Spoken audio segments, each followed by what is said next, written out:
everyone, this is Misty Proctor with Tate, Beverly-Hanks in Saluda, North Carolina, and I have your Q3 of 2022 real estate market review. Over the next few minutes, I'll be sharing data covering the region of North Carolina for Beverly-Hanks, which is 9 counties. I'll also share with you what's been going on in Polk County, and then eventually narrowing down to the 28773 zip code for Saluda, North Carolina. A national change of address study recently showed that North Carolina is the top 4 destination state in the nation, producing the highest net resident gain in 2021. This little graph is showing where all the residents are coming from. You can see that Florida is one of the main states, as well as, of course, our bordering states and some in the rest of the region, which may be surprising. Interest rates have risen, as you are probably aware, as of the making of the video, towards the end of October, hovering around 7%. This will, of course, affect some home purchases. However, do keep in mind that Beverly-Hanks Tate has about 35 to 40% of cash buyers for all real estate transactions. So although it will affect some, it will not affect all. Appreciation rates annually continue to increase for the greater Asheville region, now resting at 5.5% for 2022. I'm sorry, I meant to say 8.19% for Q3 of 2022. 5.5% is the average annual appreciation, as you can see. So what's going on with the region, the 9 counties of Western North Carolina that we Beverly-Hanks and Tate agents cover?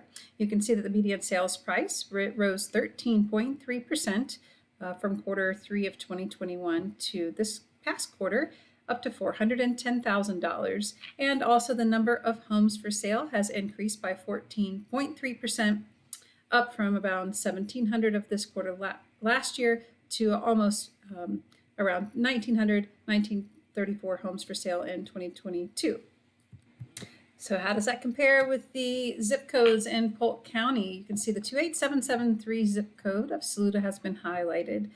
In Q3 of 2022, the median sales price is $570,000. That is up 43.8% over last year.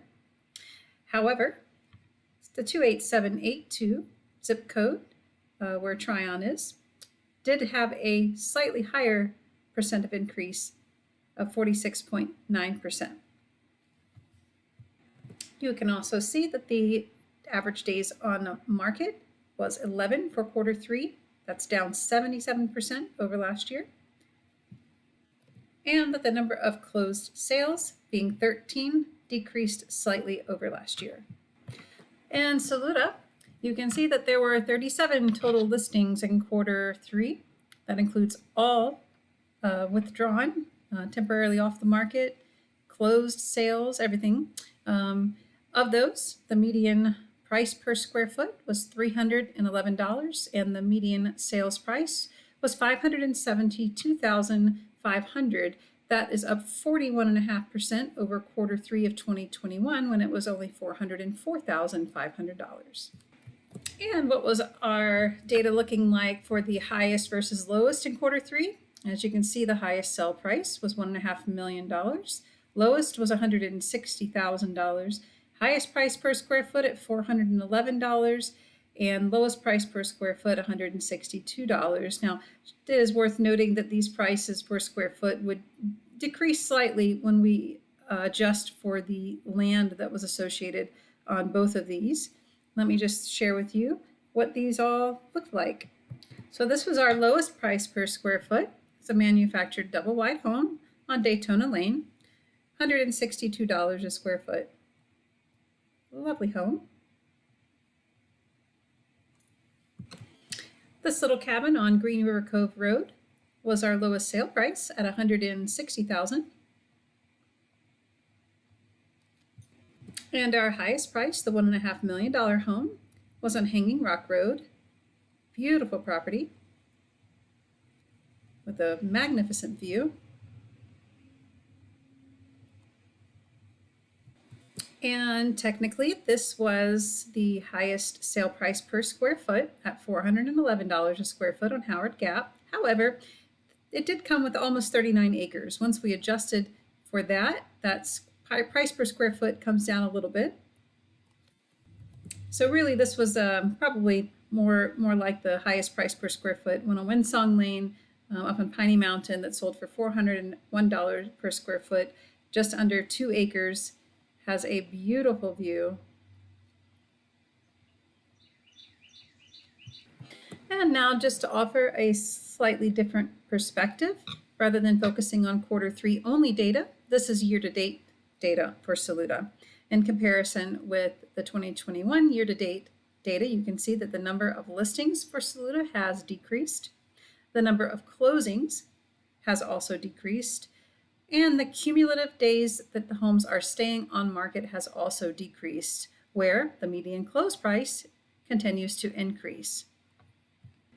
And I always like to share the scatter graph as part of the market review that I offer so that you as a home seller or perhaps a home buyer can get an idea of what a particular home in Saluda may sell for according to its square footage.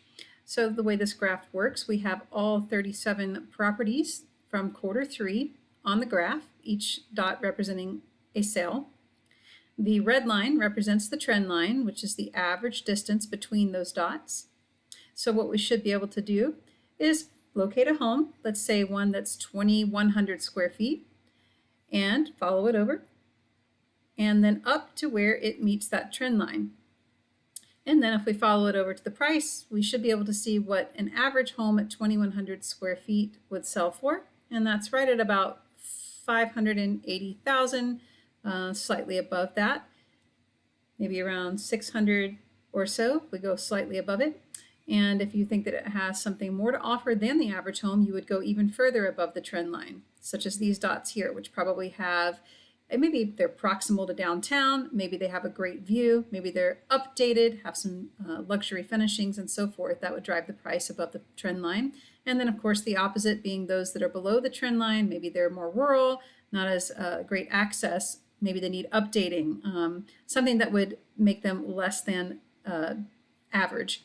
So this is a great tool to use if you're wondering what your home's value might be, but of course you would want to have a real estate professional come look at your home and offer a pricing proposal to tell you where they feel it might need to be adjusted up or below that trend line. So this is some very interesting data based on those 38 properties that were listed in Q3. I want to point here where it says 7.5 months of inventory are currently available. So there are 27 homes right now that are active on the MLS, 5 also that are under contract. So of those 32 homes, if we are selling homes at an average of 3.6 per month, that means that we have 7.5 months of inventory available. Now, this is what's interesting. Up until very recently, we have been in a seller's market. A seller's market means less than 6 months of inventory, or less than 5 really. A balanced market is right around 6, maybe a little less. Anything more than 6 months is considered a buyer's market. So according to the data currently, we are in Saluda in a buyer's market. Your odds of selling would be 49%, which is still very good. So like I said, if you would like to see what your home's value is, what your chances for selling are, and how we could help to market your home, please let us know. Give us a call, and I'd be happy to come and share that with you. Once again, this is Misty Proctor. Thank you for letting me share the Q3 2022 real estate market review for Saluda, North Carolina.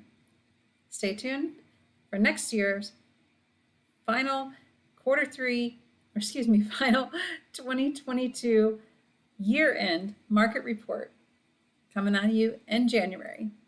Thank you. Have a great day.